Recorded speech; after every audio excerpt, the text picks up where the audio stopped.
Hello বন্ধুরা, philosophy study mind channel তোমাদের সবাইকে স্বাগত জানাই। আজকে আমি তোমাদের ক্লাস 11-এর যে নিউ সিলেবাস আছে 2024 সালে, তো সাবজেক্ট হচ্ছে ফিলোসফি সেমিস্টার 1। সেই সেমিস্টার 1-এর ফিলোসফি সাবজেক্টের প্রত্যেকটা টপিক বা ইউনিট আমি কিন্তু ধরে ধরে পড়াচ্ছি। তোমরা যদি আমার আগের ভিডিওগুলি দেখার ইচ্ছা হয় তাহলে চ্যানেলে গিয়ে সেই আগের ভিডিওগুলো দেখে নেবে।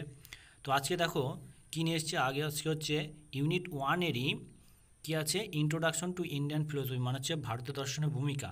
এই ইউনিট 1ই আমি পড়াচ্ছি। তো আজকের পড়া হচ্ছে ইউনিট 1-এর টপিক নাম্বার 2। টপিক নাম্বার 2-তে কী আছে, ভারতীয় দর্শন সম্প্রদায়গুলি শ্রেণীবিভাগ কী আছে সংক্ষেপে। তো ভারতীয় দর্শনের সম্প্রদায়গুলি শ্রেণীবিভাগ আমি আগের ভিডিওতে আমি দিয়েছি। তো আজকে হচ্ছে এখানে সংক্ষেপে বলেছে। তো সংক্ষেপে যখনই বলবে তখন কিন্তু আমাদের মোট যে ভারতীয় দর্শনের সম্প্রদায়গুলি আছে সেই মোট ভারতীয় দর্শনের সম্প্রদায়গুলিকে কী করতে হবে, প্রত্যেকটাকে সংক্ষেপে আমাদের পড়তে হবে। তো আমি প্রত্যেকটাই আমি সংক্ষেপে একটা একটা করে ভিডিওর মাধ্যমে আমি তোমাদেরকে দিয়ে দেবো। তোমরা ভিডিওগুলো দেখবে, দেখার পরে কী করবে, খাতাতে নোট করবে, আর প্রয়োজন হলে বারবার করে দেখবে। তাহলে দেখবে এইখান থেকে সমস্ত এমসিকিউগুলো পেয়ে যাবে, এর বাইরে কখনো আসবে না।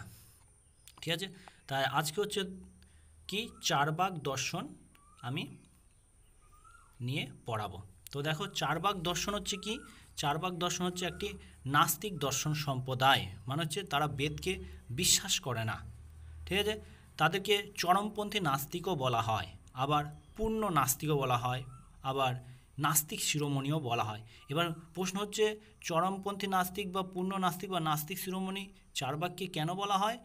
কারণ এই কারণেই বলা হয় যে কারণ তারা বেদকে বিশ্বাস করে না, ঈশ্বরকে বিশ্বাস করে না, কর্মবাদকে বিশ্বাস করে না, জন্মান্তরবাদকে বিশ্বাস করে না, পরলোককে বিশ্বাস করে না, কোনো কিছুকে বিশ্বাস করে না, শুধু একটি মাত্র কি প্রত্যক্ষে বিশ্বাস করে। তার জন্য এদেরকে চরমপন্থী নাস্তিক বা নাস্তিক শিরোমণি দর্শন বলা হয়, চারবাক দর্শনকে।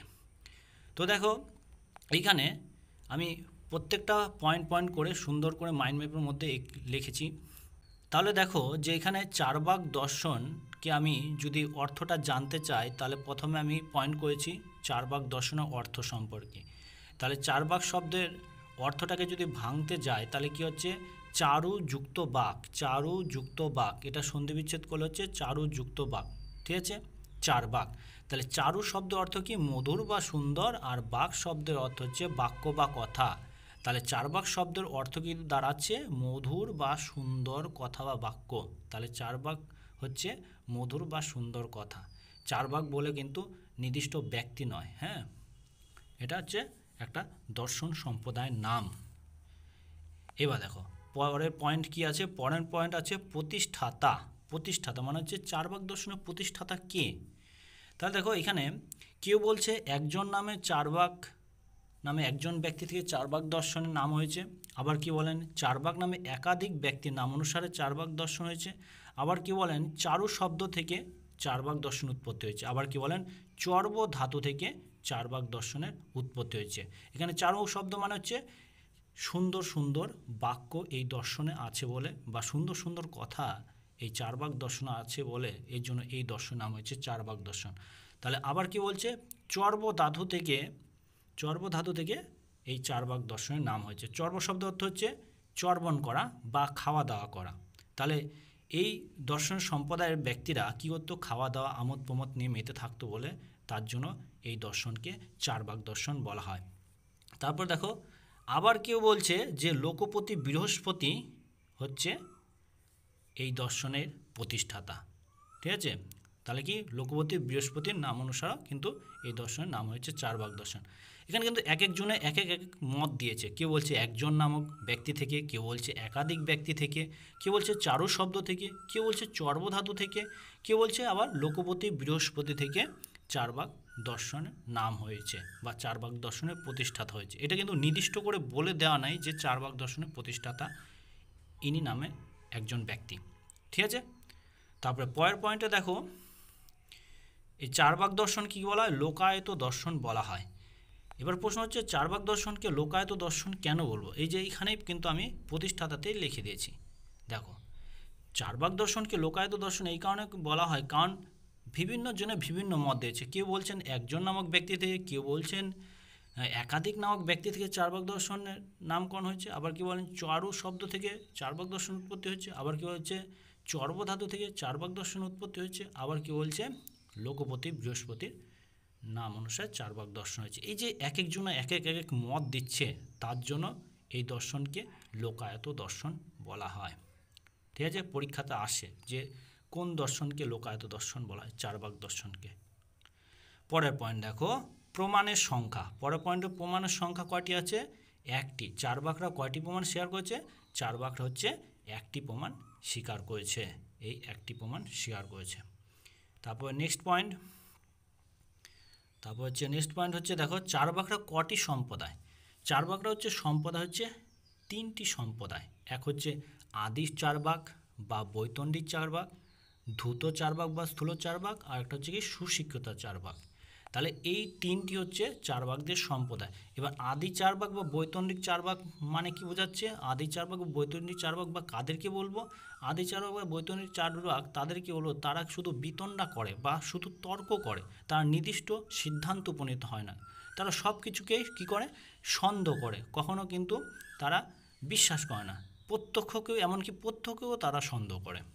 ঠিক আছে, তাহলে এই ধরনের ব্যক্তিদেরকে কি বলবো? আদি চার্বাক বা বৈতন্ডিক চার্বাক বলবো। তারপর হচ্ছে ধূত চার্বাক বা স্থূল চার্বাক। এবার ধূত চার্বাক বা স্থূল চার্বাক কীরকম ধরনের ব্যক্তিরা? ধূত চার্বাক বা স্থূল চার্বাক ব্যক্তির সম্প্রদায়রা হচ্ছে শুধু তারা প্রত্যক্ষকে বিশ্বাস করে। এরা প্রত্যক্ষকে বিশ্বাস করে না, প্রত্যক্ষকে সন্দেহ করে প্রয়োজন। আর এরা কি? প্রত্যক্ষকে বিশ্বাস করে, ধূত চার্বাক বা স্থূল চার্বাক। এবার হচ্ছে সুশিক্ষিত চার্বাক। সুশিক্ষিত চার্বাক সম্প্রদায়ের ব্যক্তিরা কীরকম? সুশিক্ষিত চার্বাক সম্প্রদায়ের ব্যক্তিরা কি? এরা প্রত্যক্ষকে বিশ্বাস করে, তার সাথে সাথে প্রয়োজন হলে অনুমানকেও বিশ্বাস করে। ঠিক আছে, এবার পরে পয়েন্ট হচ্ছে চার্বাক অধিবিদ্যা। চার্বাক অধিবিদ্যাতে কী কী বিষয় আছে? জগৎ সম্পর্কে বিষয় আছে, আত্মা সম্পর্কে বিষয় আছে, ঈশ্বর সম্পর্কে বিষয় আছে। ঠিক আছে, এবার চার্বাকের অধিবিদ্যার যে জগৎ সম্পর্কে আলোচনা আছে, জগৎ সম্পর্কে আলোচনা যে আছে, সেই জগৎ সম্পর্কে আলোচনাকে বলা হয় জড়বাদ। ঠিক আছে, আর আত্মা সম্পর্কে আলোচনা বা মতবাদকে বলা হয় দেহাত্মবাদ বা ভূত চৈতন্যবাদ। ঠিক আছে, আর ঈশ্বরকে তো তারা বিশ্বাসই করে না। দেখো তারপর তারা কয়টা ভূত স্বীকার করেছে? তারা হচ্ছে 4টি ভূত স্বীকার করেছে। মানে হচ্ছে এই যে ব্রহ্মাণ্ডে, বিশ্বব্রহ্মাণ্ডে কী আছে? 4টি ভূতেরই অস্তিত্ব আছে। মানে ভূত মানে হচ্ছে ভৌতিক বস্তু, এখানে ভূত বলতে ভৌতিক বস্তুকে বোঝানো হয়েছে। তাহলে 4টি ভৌতিক বস্তুকে তারা স্বীকার করেছে। কী কী 4টি ভৌতিক বস্তুকে স্বীকার করেছে? 1 হচ্ছে ক্ষিতি, 2 হচ্ছে অপ, 3 হচ্ছে তেজ, 4 হচ্ছে মরুৎ। ক্ষিতি মানে হচ্ছে পৃথিবী, অপ মানে হচ্ছে জল, তেজ মানে হচ্ছে অগ্নি, মরুৎ মানে হচ্ছে বায়ু। এই 4টি ভূতের সাহায্যে কিন্তু এই সমস্ত জগৎটা তৈরি হয়েছে। ঠিক আছে, এর বাইরে আর কোনো ভূত নেই। অন্যান্য দর্শন সম্প্রদায়রা 5টা ভূত স্বীকার করেছে, কিন্তু চার্বাকরা 4টা ভূতই স্বীকার করেছে। ঠিক আছে, এবার দেখো পরের পয়েন্টে কি দেখেছি। পরের পয়েন্ট হচ্ছে চার্বাক জ্ঞান তত্ত্ব। চার্বাক জ্ঞান তত্ত্বতে 3টি বিষয় আলোচনা আছে। চার্বাক জ্ঞান তত্ত্ব কি কয়টি বিষয় আলোচনা আছে? 3টি বিষয়। এক হচ্ছে প্রত্যক্ষই একমাত্র প্রমাণ, 2 নম্বর হচ্ছে অনুমান প্রমাণ নয়, আর 3 নম্বর হচ্ছে আগমন বা শব্দ প্রমাণ নয়। তাহলে চার্বাক জ্ঞান তত্ত্বের 3টি আলোচনার বিষয় কি কি? প্রত্যক্ষ একমাত্র প্রমাণ, তারপর হচ্ছে 2 নম্বর অনুমান প্রমাণ নয়, 3 নম্বর হচ্ছে আগমন বা শব্দ প্রমাণ নয়।